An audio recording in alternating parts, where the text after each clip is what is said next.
Major John Madden from the side of the O'Reilly restaurant in El Damiante,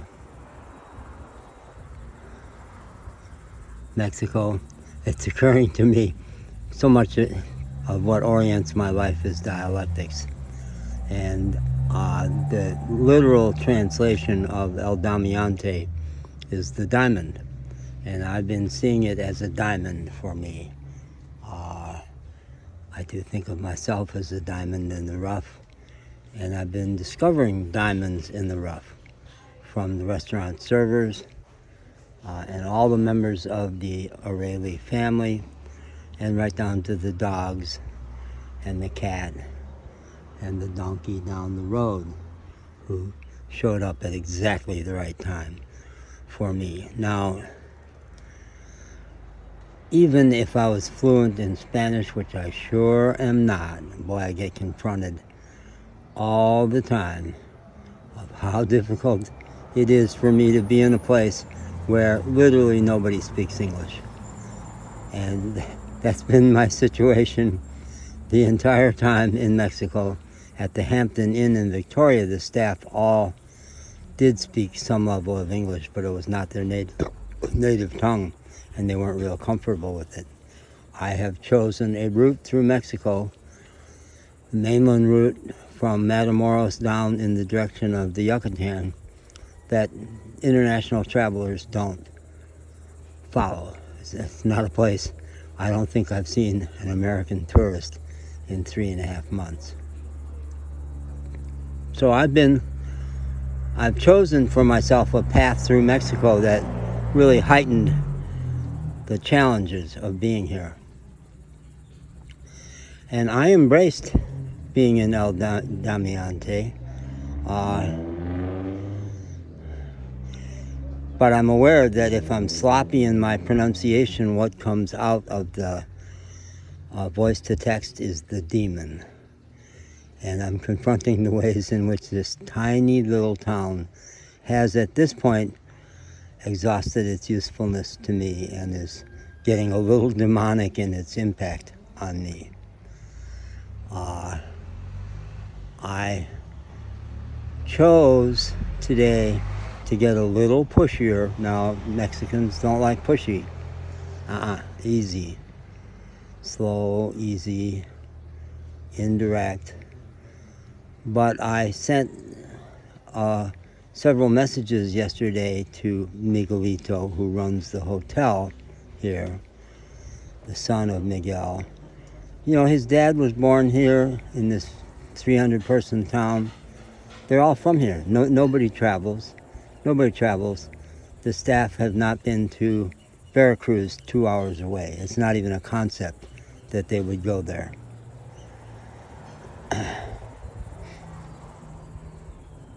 Miguelito, the son, his job is to run the hotel, which has maybe 3 or 4 guests a week. So they're living poor, and they're beautiful, they're gorgeous people, but what a different world. I had to make sure to turn off an alarm in my phone, which was reminding me to try one more time to reach out to Elizabeth Blair, National Public Radio reporter, about a story that I responded to yesterday. She's a Peabody Award winner who lived for a long time in Paris. Okay? I'm needing to get my car fixed so I can get the hell out of Dodge and get on to Mexico City. Talk about a different perspective. Nobody here would consider going to Mexico City. It's like horrifying. But that's where I want to be. I think I need a dose of Mexico City. I can't even find...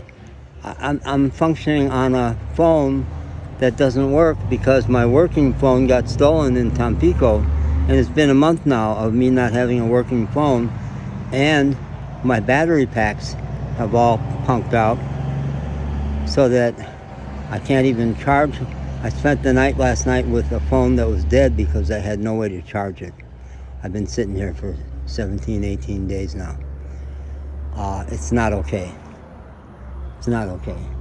So I got a little pushy and sat down at the family table with my translator app to say to Miguelito, could you please check with your wife to see if she has gotten a notice from the bank. Now, banks sometimes do take as long as 5 days.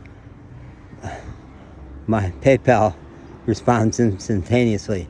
So the big chunk of money I sent to Miguelito to turn into pesos for me went from PayPal in minutes, and it's now been 5 days. Now, there was the 4th of July weekend, which shouldn't affect Mexican banks.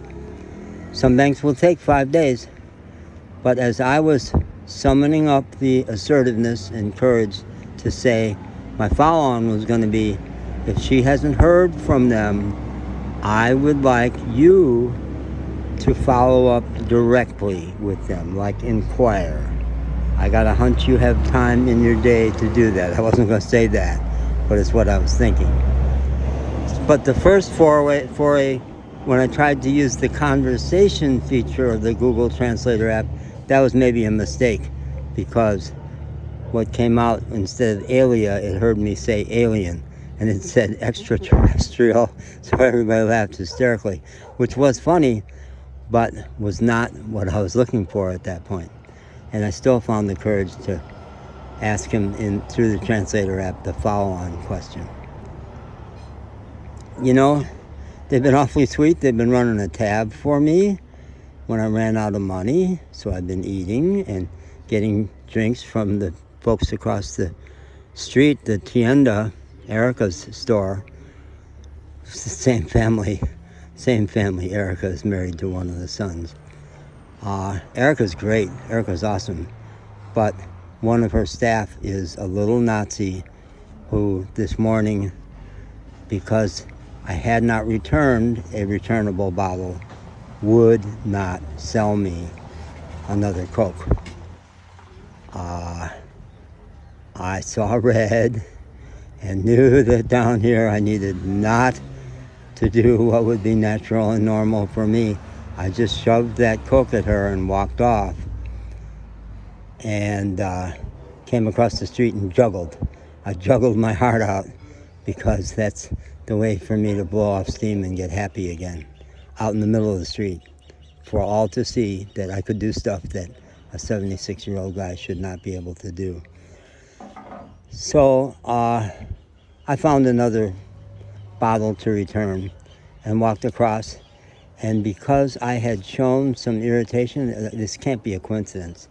A guy who hangs out at that store,